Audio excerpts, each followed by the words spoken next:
Love this podcast? Support it and sponsor today. Simply head to ozcastnetwork.com for details.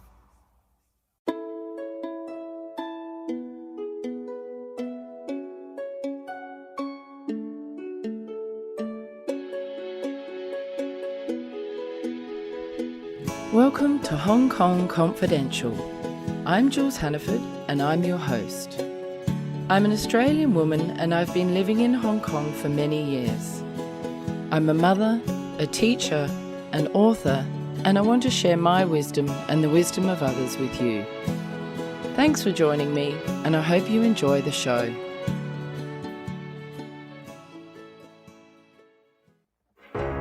You meet someone online and there's this instant connection. It's amazing how much the two of you just seem to click. They live somewhere far away and there's some plausible reason they can't travel to meet you. They tell you they're in love with you and you feel optimistic for the first time in a long time.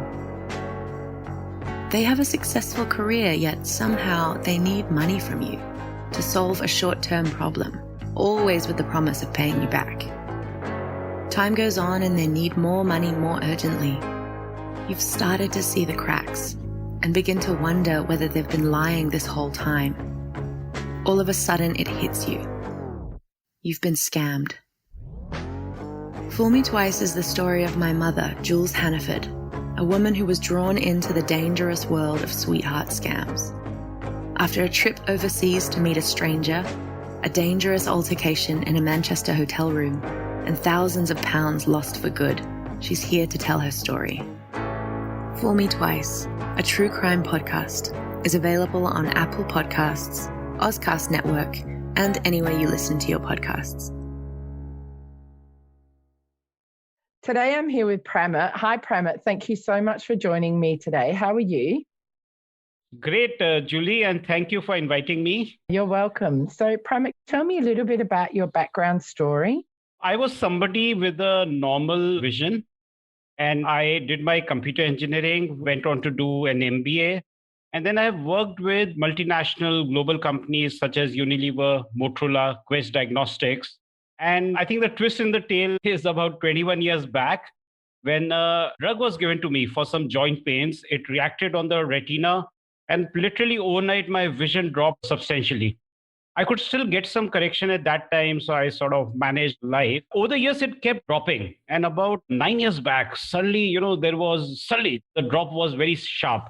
And I realized now everything was getting cloudy, it was getting foggy, wavy. I couldn't read a thing. Even the biggest of fonts, I couldn't read. And that was sort of jolted me, honestly. And it resulted in complete loss of confidence. I was sitting at home for 2.5, 3 years, doing nothing. There were ideas in my mind. I wanted to do something, but the confidence was just not there. And when I look back, I think it had to do with my trying to live in the past. So I was trying to, relate my current vision at that time with the kind of jobs I used to do earlier. And certainly the thought of, I used to handle senior level jobs. So the thought of PowerPoint and Excel sheets and this and that will make me so nervous. So I call it like a lost phase. Slowly, I came out of it. This was also the phase when I was trying assistive technology. So I tried my hand at the screen reader. First time I thought my phone has got logged. I had to take help to go to Google to figure out how to get out of a screen reader. So those were, so I sort of, learned my way through, experienced a lot of assistive technology. And I think all that has helped me as I sort of moved forward with life. Pramit, how did it feel going from somebody who was sighted to somebody who had lost their sight? Because for many people who are sight impaired, they are often like that from birth, so they don't know anything different. Was it very hard for you because you'd lived a life with sight and then you lost your sight? Yeah, like I said, I think it was difficult. And particularly, like I said, when I couldn't read anything at all about 9 years back. See, it is, of course, always difficult. But what happens is that sometimes it's important to just accept it as is. In my case, when I couldn't read anything, that was a point when I was not accepting it in the mind. I was not trying to work out the new reality and work out a new life around it. I was instead trying to live in the past. And I think that was what was making the pain much more. And now, of course, I'm being wiser as I look at it several years later. So that, I think, was crux of the problem. And I always feel that it's how we process it in the mind is, I think, what really plays it out. And you're right, because you're also struggling to use assistive technology. The gestures are completely different. There's a lot of adjustment that is required as well. Did you feel that you lost your independence, and was that really difficult? Yeah, absolutely. In fact, I had reached a point where I could still do a few things myself, but let's say if I have to go out somewhere, I was completely dependent. If I were to call somebody, because I had not straight away started using a screen reader, and initially I struggled with it. If a call would come, I have to first show the screen to somebody whose call is it, tell me. If a contact has to be saved or, simple things. I was completely getting more and more dependent. And you're right, because in our minds, we want to be independent. I want to be in control. And here you are just sort of sitting dependent upon everybody. And they're, of course, well wishers, friends and family. But then you want to be independent still. And then what was the turning point for you when you decided to help yourself and others? Okay, so I think a lot of people helped me all along. When you spoke of the turning point, I think I could talk of three. So the first one was when a friend actually asked me a very pointed, direct question. And that really jolted me out. He said, "You are trying to live in the past. You are trying to live your old life. What is it that you really want to do now?" The funny thing is, I knew what I wanted to do now, but I was suppressing it all along. I was just relating too much with the past. I actually started putting down what is it that I wanted to do. I wanted to do a certain kind of consulting. And actually, I put it down. I reached out to people, could get some consulting assignments, right away. So, the funny thing is, I knew it. I was not listening to my inner voice. The moment I started doing that, I started moving on. So I came out of this, what I call the lost phase. I think the second turning point happened when looking for more assignments. I had gone to meet the managing director of a big venture capital company. It's a US based company, but very big in India. He heard my story and he said, "Why don't you build apps for visually impaired people like yourself?" And I said, the thought of coming suddenly out of nowhere, that wasn't again easy. So I couldn't straight away respond because it's fairly daunting to think of a startup and that to a tech startup and that not really having an idea other than to say, okay, things can be improved. Other thing I realize it's sometimes easy to crib and cry and criticize what is available, but it's very, very difficult when you have to yourself define. Somebody asks you to define, okay, what is good? Tell me. It's very, very difficult. So that was the second turning point. And the third one happened, which was just a chance meeting with my friend. On the way back, he took my smartphone and he said, "Why don't I book Uber for you?" He asked me my destination, put it into Uber. Some options came up and he said, okay, I told him to select this one. And then similarly, he told me the rides available, the fare. I made my selection. He then, confirmed everything with me. He then even did the booking for me, called and messaged the driver. And on the way back in Uber, I just thought that was some great experience. Of course, it was convenient because somebody else was doing it for me. But then what I liked about it was I was in control all through. I was that feeling of independence was very strong, even though somebody was helping me. And that is when a thought struck. It was like a eureka moment. I said, what if I can build a virtual friend right there on the phone screen, which will do exactly what my friend was doing. So it engages in a two-way voice conversation with me. It takes my voice commands. It does each and everything for me with just my voice commands within that supported app. And it does a special kind of handholding, knowing that I cannot see the screen at all.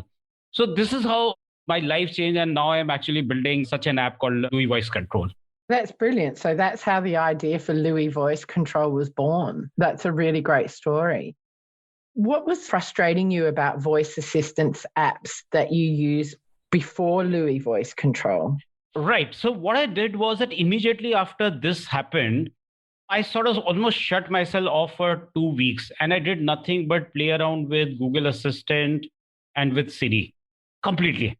And I try to assess them in terms of what is it that they do, what are the good things, what are not so good things. And I try to look at it from the mindset of a blind person, right? And how helpful is it? And I could clearly see the gaps. I mean, they are great utilities. They're great for as general assistants. But you want to do something productive, you want to use one of the apps that you rely on, well, they are not that good. Sometimes there are few matching contacts. It will show up on the screen and it will say, select one of them. And I didn't know, how do you do it? Because I realized those are the points I realized there's very special kind of handholding will be required if we have to make Louie for somebody who's completely blind. So yes, even today, I continue to use Alexa, Siri, Google Assistant. So the whole idea is that I'm learning all the time. And by the way, I also use them because there are a lot of things that they're great for. So it's not a replacement of anything. It's just that we are trying to just complement what is already there. So is Louie Voice Control more for phone apps and when you're out and about? Absolutely. So that's a very clear focus area. So it's all about productivity. It's about being able to control your favorite apps, all the critical phone features with just voice commands. We are not trying to be a general assistant. We don't want to be a Siri or a Alexa. We just want to be help people that they can do each and everything that a sighted person can do within an app. Can you explain in a little bit more detail how Louie Voice Control works? Okay, I'll stick, I think, to the Uber example. Really speaking, every time I have to make a choice or I'm confused, I just close my eyes. I think, okay, right across the desk, my human friend is sitting. And I ask myself, okay, what will my human friend do? What will he say? And, so that makes it easy to evolve Louis. So, for example, if you take Uber, it just simply does exactly the same thing. So it starts off, you have to say which app, or you can just say book Uber for, let's say, Hotel Radisson. And it actually works on top of the screen. So like I said, it's a virtual friend on top of the screen. It will actually open up Uber app. It will, in the search field, put in Radisson Hotel. The search results will come out. It will read them one after another. I can make my choice. It will then move on to similarly the rides. There are few value adds. So for example, one of the things I realized is that all of us tend to be price sensitive. So Louis will always give Uber rides in the order of increasing prices. While Uber will try and promote a ride, which hopefully is far more profitable for them. One can mark a ride also as a favorite so that every day if I'm taking Uber, that's the first ride I hear. I don't have to go run through the rides and I can just speak the right name as well. So what it is doing is it does continuous voice holding, and then similarly before confirming it, it reconfirms everything, including the pickup. Because for visually impaired, it's really impossible to figure out what was their pickup point. There might be GPS errors at times, or I may deliberately want to change it. So it reconfirms on pickup, destination, how you want to pay, because again, payment may be wrongly set. There is an option to edit and go and change any of these settings, and then it books, and then it does each and everything that a sighted person can do through continuous voice interaction. So you can call a driver, message a driver, cancel your ride, share your trip with your dear ones. One can even change destinations while one is in the ride. And it also does multiple stop booking as well. So anything that is there in Uber, one can do with just voice commands. That is how we have gone one app after another as we are voice enabling them. Wow, that's amazing. Do you literally have to work with, like you create Louie Voice Control and make it work for Uber, and then you'll go on and make it work for Facebook, and like you have to actually select the apps, or does it work for all apps on your phone? Oh, no, it has to be. I would have loved if we could have done it that way, right? I'm not very task would have IT been, savvy. Yeah, but unfortunately, so it's a lot of hard work. But the good thing is it's a one-time work. So once, let's say, an app has been configured, apps keep changing, but these are like minor adjustments that you have to do, just like you have to keep retuning your car. It's a bit like that. We did Uber, then we did YouTube, WhatsApp, contacts can be managed, phone calling can be done. We are just putting in text messaging. Then we are right now working on apps like email, for example, because email handling is very important for all of us. Messenger, Facebook, Telegram. We want to do a food ordering app. We want to do even an e-commerce app. The other thing we do, Julie, and that's important, we also look at what are the problem areas or the pain points. Images, for example, right? Now, on New Year's, I got 3 New Year messages, which were images, and I didn't know what to do with it. But now what we have done is we have integrated image recognition and OCR so that it can read the text on the image. It's integrated within Louis. So, for example, in WhatsApp, which is like Messenger, just right, it will read a text message or play an audio. It will actually read out the image, describe it, as well as read the text.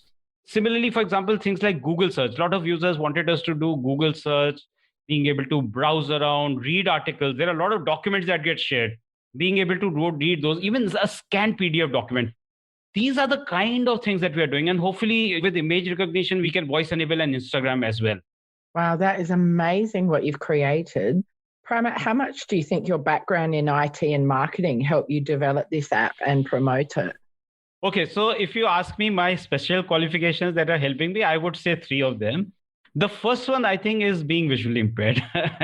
Sure. And I tell a lot of investors that, look, my being visually impaired is a blessing in disguise for this project. Otherwise, Julie, there is no way I could have done come anything close to that. Because see what happens, and you must have seen that people, when they look at a visually impaired, they just look at somebody who can see or not see.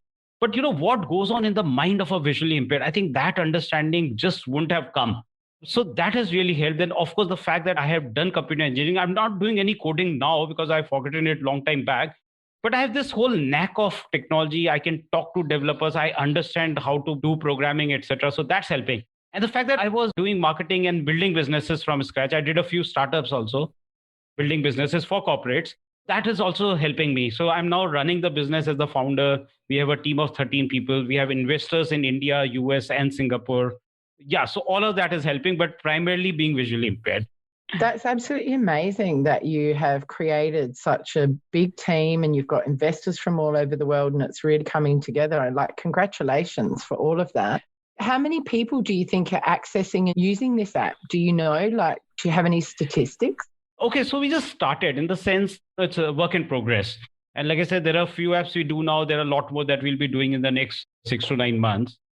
So currently we started in November. Only in November we started spreading the word. So currently we have something like 15,000 downloads. We have users in about 90 countries. The core focus right now is to get user feedback, because that's the only way we can make Louie work for all the visually impaired people across the world. The good thing, what I'm seeing is that feedback is actually helping us. So like I said, image recognition was one of those things. There was a lot of feedback from countries like in Africa, Southeast Asia. Internet tended to be patchy or no internet or extremely expensive. So what we have also done is now Louie can actually work in offline mode as well. So you don't need internet. For example, you want to make phone calls, manage your contacts, even do a little bit in WhatsApp or text messaging. You don't need the internet for all of that. So Louie can now work in an offline mode as well. So that's the power of getting all this feedback, and everything like the apps that I told you, the pain points is all coming through user feedback. And do your users give you feedback about which app that they would like you to next configure with Louie Voice Control? Yes, all the time. All the time. And by the way, sometimes they beat us up also. Because sometimes, an update goes out and then they're looking forward to it. And then somewhere, they feel, no, you shouldn't have done it this way, do it that way. So this happens all the time. By the way, we have a WhatsApp group where there are 100 plus users on that group. Very active group. They are keenly looking, and there's a lot of pressure, honestly. When I say a positive pressure, saying really keen, give me this, give me that. When are you coming up with this? So it happens all the time. And that's what really keeps us going. Because there's nothing like knowing that you're building something, not only to solve your own problem, but something that can potentially help a lot of people. So, there is nothing more motivating than that. Yeah, it must be really rewarding to know that you're helping so many people all around the world. It's a good feeling, isn't it? It is, and particularly for somebody like me. So like I told you, I used to have vision. I used to be completely on this whole selfish trip of going up the corporate ladder. I was very transactional. Everything for me was all about what is the benefit for me. If I'm talking to Julie, what is the benefit for me? That's how my mind used to work. Now, of course, I have changed a lot. And now it's all about how can I serve more people? How can I add value, create some positive impact in people's life? So for me, it has been a wonderful change. I'm so impressed. Pramit, how do the struggles of the current pandemic compare to your loss phase that you went through when you lost your sight? Actually, that was more personal. I'm giving a personal response, right? So that was, of course, that really shook me up. And imagine 2.5, 3 years just sitting you're not earning anything. I was earning well, before that. So family lives in a certain lifestyle way. And, suddenly I could see only money flowing out one way, out of the window or whatever. So, from there, so that was, of course, there's a lot, let's say Corona has taught all of us. Now, if you had asked me exactly a year back when lockdowns had not started, I would have said work from home, no way, over my dead body, because work from home means nobody works. They will only enjoy. Now, if you ask me, I'll say, no, I would never going to open an office. Funny things we have learned. So today the team is far more productive. Everybody is far happier because life is far more balanced. And what's happening is that today, suddenly we are seeing that we can get talent from anywhere. If somebody has to work from home, for all you know, he may be sitting in South Africa or US or Russia or, any visually impaired person. So suddenly the talent pool goes up dramatically. And we would like to actually have more people in the team who are in various parts of the world. So I think there are always positive outcomes of everything. It's interesting, isn't it, how things have changed since the pandemic, and we really think outside the box in different ways about how we can create and develop and work. It's been quite an eye-opener, I think, and a lot of practices will continue even after the pandemic, like you reaching out and getting people on your team from all over the world and having them work online. That's very cool, isn't it? Absolutely. How important is mindset for anyone dealing with physical or emotional struggles, would you say? If you ask me, again, I shared my personal example. That is the only thing that matters. How you process it in your mind is the only thing. Because, see, we cannot change the circumstances around us, be it our vision, be it, people around us, whatever personal circumstances or work, job circumstances that I may be in. But I can certainly choose how I process it in my mind. And like I said, if I may share some of my experience. So what I have seen is that, look, if I can somewhere calm my mind. So I also got into meditation at that time. And that really helped me because it helped me just stop my thoughts of fear. Because what I've seen is once you give way to fear, it just goes over. Your mind can run havoc and this can happen, that can happen. And the moment you can calm down, start listening to your inner voice, I think that helps. The other thing which really worked for me at that time was somebody told me, why don't you look at fear in the eye and ask, okay, what is the worst that can happen? So I did that. I said, okay, no, I cannot see, this can happen, that can happen. What is the worst that can happen? And I actually defined it. I put it down. And when I defined it, and then I assessed it, I said, oh boy, it's not that bad. I can live with it. And you know what? Suddenly I did that. My fears disappeared. Suddenly I felt far more free. As I started listening to my inner voice, I actually knew what I wanted to do because you somewhere know your strengths and you know what is it that you really want to take your life forward. Yeah, I fully agree. I've been using meditation as well to help with anxiety, and I've found that it's been really fantastic and it's made such a difference. It's great to see that it was able to help you get out of a rut and move forward. Do you think there's any other ways that we can overcome limiting self-beliefs? Okay, that's a very important point. And I think I'll take my example. I was letting those self-beliefs that I cannot do this, I cannot do that, that I have to be only dependent on people to get my work done. So it was, again, like I said, it was all in the mind and I was allowing it to do it. And I think in my case, as I assess it, like I said, I was living in the past. And therefore, that whole new reality, I was not facing up to it. And that difference was really creating all of these beliefs in my mind that I can't do this, I can't do that. So one has to break out. And like I said, listen to your inner voice, talk to many more people. Because the other thing I realized during this phase, I was also getting closeted in. I was not talking to my friends as often. Somewhere there was this whole, I don't know, some kind of not shame, but something that was holding me back. And I realized the moment I started freely talking to my friends and telling them this is what's going on in my mind, help just came. I think just opening up also helps. Yeah, I agree. That's actually really good advice. And I think just having people to talk to and to listen can really help you feel better about yourself and to be able to move forward. Pramit, how do you think Louie Voice Control has changed your life? Well, I'll tell you, more than anything else, it has given me a broader mission, a purpose in life, right? And this is coming from somebody who used to be extremely selfish in life. And I am just being very, very honest about it. From there to move to a point where you're saying that, look, I have a certain disability and how can I leverage this disability to make things work not for only for me, but for many, many more friends. I think that's, to me personally, it's a beautiful feeling. And therefore today, the amount of, not just time, the effort, the energy that I'm able to put in this project and the kind of work enjoyment that the kind of job satisfaction, let me put it this way, for want of anything better. There is nothing, I've worked with so many large companies, but this is just truly amazing. Oh, that sounds incredible. What life lesson do you think you've learned since you lost your sight? Okay. That's a big one. Quite a few. Good. So I'll try and, answer it. See, one thing I think we discussed it is that it's all in the mind, right? So that's clearly number one. Number two, you realize that as a visually impaired, particularly, even today, this is after so many years, my wife and kids still don't know what I see and what I don't, because I have some kind of a very, very foggy partial vision. I cannot read anything. And sometimes they still don't know what's going on in my mind. So all kind of things happen. So what I've realized is that the people around you, I think the more open that we are, the more communicative we are, I think we are helping ourselves, because other people cannot really understand what you see and what you don't, or what's going on in your mind. So that would be the second one. The third one, like I said, is listen to your inner voice. I think extremely important. The fourth life lesson is meditation, because I am telling you, even today, my most creative periods are actually in the morning. So normally I start my day at 5 a.m. in the morning. I meditate, then I exercise. And those 2, 3 hours meditation exercise, when so many creative ideas come and flood my mind. And the last one I would say is, so far, like I said, not only was I selfish, I was a believer of everything good that happens to me, I am the one responsible for it. I would take all the credit. Now, today, I'm very different. So, honestly, I do not think I have the capability of having brought Louie Voice to this point. And I feel that there are a lot of external forces, call it higher forces, call it divine forces, whatever. But there are a lot of help I'm getting.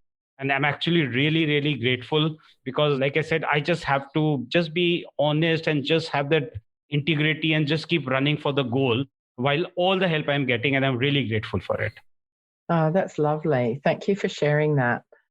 Pramit, we're going to play a little bit of Louie Voice Control now, just to see how it works so the listeners can get an idea of it. So that's quite exciting. So I'll just insert a little bit of your YouTube video in my podcast here. Hey Louie. Hey Pramit.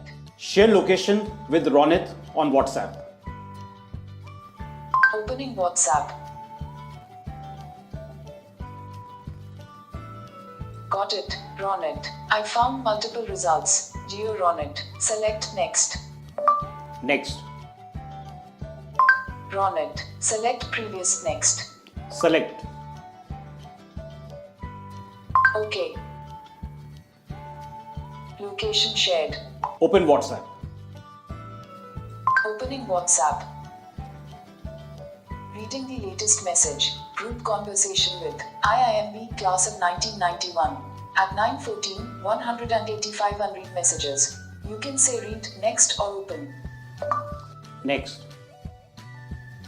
Conversation with Ronit. At 9:12, you can say read previous, next, delete or open. Delete. Okay, delete whole conversation or this message. Conversation. Okay, deleting conversation. Deleted. Pramit, that is really clear and it's very concise and it seems very, very user-friendly. How is it that it can be so well done? Oh, no. Okay. So I don't want to give you an impression that Louie is like absolutely wonderful and great. I think there's a lot of work to be done. Even as visually impaired, I mean, there are 300 million of us across the world, but somebody has sight, somebody uses a magnification, somebody uses screen readers, and so on. And the needs are completely different. So there is still a lot of work to be done. Like I said, not only in the area of user experience, in making it very effective, in making it very productive, many more apps to be done, making it absolutely flawless, that there are minimal bugs. Bugs will always be there some way or the other in coding. So there is still a lot of work to be done. And there are a whole lot of challenges. Image recognition, how can we make it even better? How can we go into other languages? How can we go across platforms? I mean, I have my work cut out, as I can see, for at least next 5 years. Yes, it seems like there's infinite possibilities, particularly when you're working with other languages. It's only in English at the moment, is that right? That's correct. Currently, by the way, only on Android. So it's available on Google Play Store right now. iPhone is something that we are going to tackle in the second half of the year and hopefully have it out for iPhones and then start going into other languages. Wow, that's incredible. So what are your hopes for the future for Louie Voice Control? See, the way I look at Louie is that we would have achieved some kind of success if it can be like virtual friend, which is an integral part of our lives. So right from starting, so the whole idea is that we have voice enabled everything, all the critical apps, all the phone functionality. So right from starting the day, from alarm to news to the schedule, the calendar, all of that going around in Uber, everything is sort of available handy with just voice commands. Technical sense, what we want to do is we want to create it like a platform. Other apps. So for example, we have currently done Uber. And there are a lot of users in US who have told us, can you do also Lyft, for example? We can reach out to another company and say, okay, just come in, take our SDK and integrate your app with Louie, yourself. The whole idea being that many more apps then can come on the same platform, and users will also have a much wider choice to make. Yeah, and I think that will definitely be the way of the future. And I wish you really good luck with it. And Pramit, how can people find out more about Louie Voice Control or download it if they need it? Right. So it can be downloaded by just heading to Google Play Store and putting in Louie Voice Control, or just put in voice control. Now, Louie spelled out as Louie. One can also go to our website, which is www.louievoice.com. Just reach out to me. And by the way, I read and respond to each and every email that comes to me. And my email ID is Pramit, Pramit, @louievoice.com. Awesome. Thank you so much. Pramit, thank you so much for sharing your personal story here and also talking to us about Louie Voice Control. It sounds like an amazing tool for the sight impaired, and I really wish you all the best as you grow this tool. And thank you very much for sharing it on my podcast. I really appreciate your time. Thank you, Julie, for having me here, and thank you for your kind support. You're very welcome. And for my listeners out there, if this is something that you've enjoyed, please can you share it with your friends and family? If you know anyone who's sight impaired and might benefit from Louie Voice Control, please let them know about both the app and the podcast. And if you could go to iTunes to rate and review us, that will help me go up the iTunes charts, and it will help more people find Pramit and his app, Louie Voice Control. So Pramit, thanks again. I really appreciate your time, and it's been really wonderful talking to you. Thank you, Julie. Hi, Confidants. I want to tell you about my Patreon page. I've joined Patreon in the hope of getting sponsorship for my Hong Kong Confidential podcast. Patreon is a great way for my listeners to get on board and sponsor me with monthly payments, and that goes towards my production costs and rewards for my members. If you're interested in checking out my Patreon page, please go to patreon.com and search up Jules Hannaford or Hong Kong Confidential. I would really appreciate you visiting my page.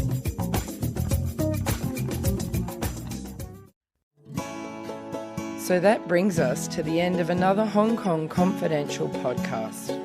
I'm Jules Hannaford. Thanks for joining me, and I hope you'll be with me again next week. If you enjoyed today's podcast, please can you go to iTunes to rate and review it. I would really appreciate your feedback. You can email me at jules@hongkongconfidential.net, and you can find me on Facebook and Instagram at Hong Kong Confidential. If you'd like to hit me up on Twitter, it's @Jules Hannaford. I would love to hear from you.